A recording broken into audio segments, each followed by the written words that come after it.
नमस्कार, आप देख रहे हैं नवभारत टाइम्स। आपके साथ मैं अमन कुमार। देखिए, बिहार विधानसभा का बजट सत्र चल रहा है और सीपीआई माले के जो तमाम विधायक अपने ही सरकार के खिलाफ मोर्चा खोलते हुए नजर आ रहे हैं। पोर्टिको के बाहर प्रदर्शन कर रहे हैं। हमारे साथ बातचीत करने के लिए अजीत कुशवाहा हैं।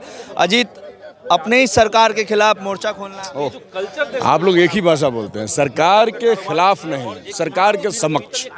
मतलब क्या होता है इसका ना, मतलब हम तो सरकार का विरोध नहीं कर रहे, हम सरकार से मांग कर रहे हैं। मांग करना हर एमएलए का दायित्व है, पक्ष में हो या विपक्ष में हो।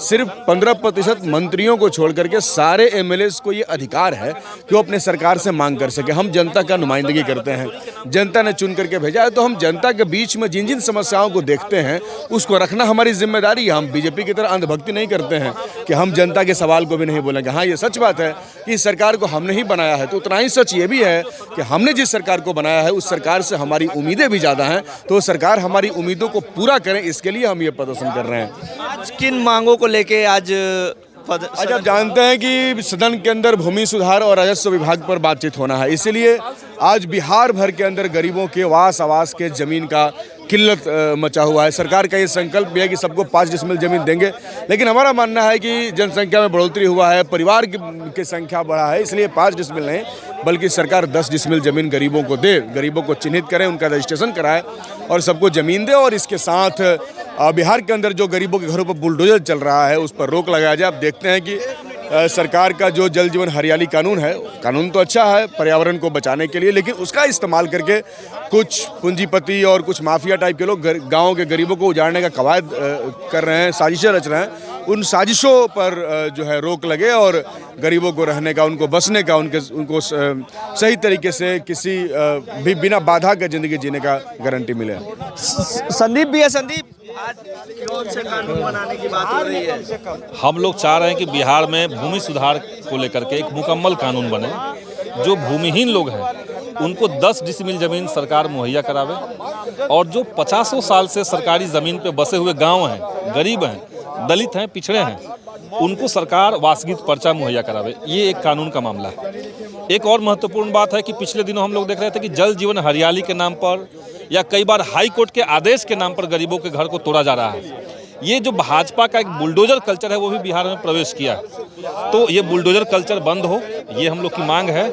और सरकार गारंटी करे कि हाई कोर्ट में इस तरह के निर्णय ना आए। सरकार अपने प्रतिनिधियों को हाई कोर्ट में भेजे, कानून बना करके भेजे कि हम बगैर किसी को दोबारा बसाए उसके घर को उजाड़ेंगे नहीं। मतलब आप कह रहे हैं कि यूपी सरकार जिस तरीके से बुलडोजर का उपयोग करती है, बिहार सरकार यूपी सरकार के साथ काम कर रही है? नहीं, यूपी सरकार के साथ काम करने की बात हम नहीं कर रहे हैं। जिस तरीके से समूचे देश में विध्वंस को एक कल्चर बनाया जा रहा है, राजनीति के भीतर घर को तोड़ने को गौरवान्वित किया जा रहा है, तो बिहार के भीतर भी कई बार जल जीवन हरियाली के नाम पर, कई बार हाई कोर्ट के आदेश के नाम पर ये चल रहा है।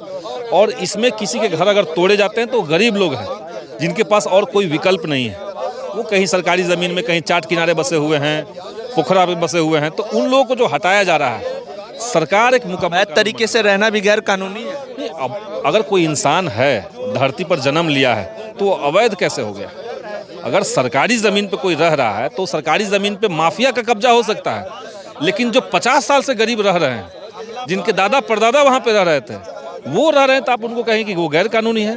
वो गैर कानूनी तभी है जब सरकार ने संविधान के भीतर कानून बना करके भी उनको ज़मीन मुहैया नहीं करवाया। बिहार में तो 5 डिसमिल ज़मीन मुहैया करवाने का भूमिहीनों का तो कानून बना हुआ है, तो उस कानून को आप लागू क्यों नहीं कर रहे हैं ठीक से? सरकार से आज बात करिएगा इस बारे में? सदन में हम लोग निश्चित तौर से सदन के अंदर हम लोग यही मांग उठाएंगे। आज भूमि सुधार राजस्व विभाग का आज बजट आने वाला है, तो हम लोग इसको मजबूती से रखने जा रहे हैं। और देखिए, कोई तापमान गर्म नहीं है। ये बीजेपी जो झूठा वाली पार्टी है, जो नाथूराम गॉडसे के खानदान जो लोग हैं, ये लोग सियासत को गर्म करना चाहते हैं, लेकिन बिहार की जनता और देश की जनता सब समझती है, इसलिए इन लोगों का दाल अब गलने वाला नहीं है। चारों तरफ से आवाज आ रही है कि मोदी गद्दी छोड़ो। जब तक मोदी गद्दी नहीं छोड़ेगा, देश का लोकतंत्र नहीं बचेगा, देश में जो संविधान है उसकी रक्षा नहीं हो पाएगी।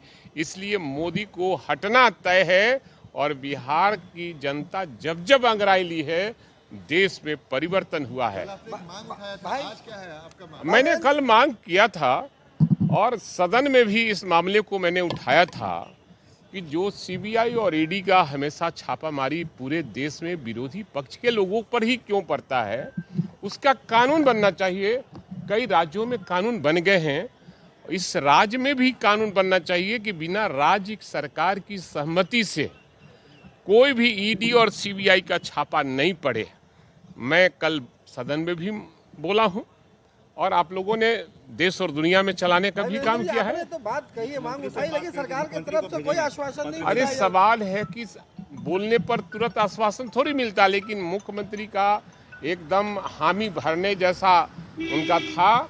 और मैं आज पत्र दे रहा हूं और आज माननीय मुख्यमंत्री जी को मैं पत्र लिख रहा हूं। जरूरत पड़ी थी और सदन में और भी कई प्रक्रियाएं हैं, उस प्रक्रिया के तहत हम सदन के नेता को और सरकार को ये मांग करेंगे। और हमको लगता है कि अन्य राज्यों में जिस तरह से कानून बना है, बंगाल सहित कई राज्यों में, इस राज्य में भी बनेगा, हमें विश्वास है, भरोसा है।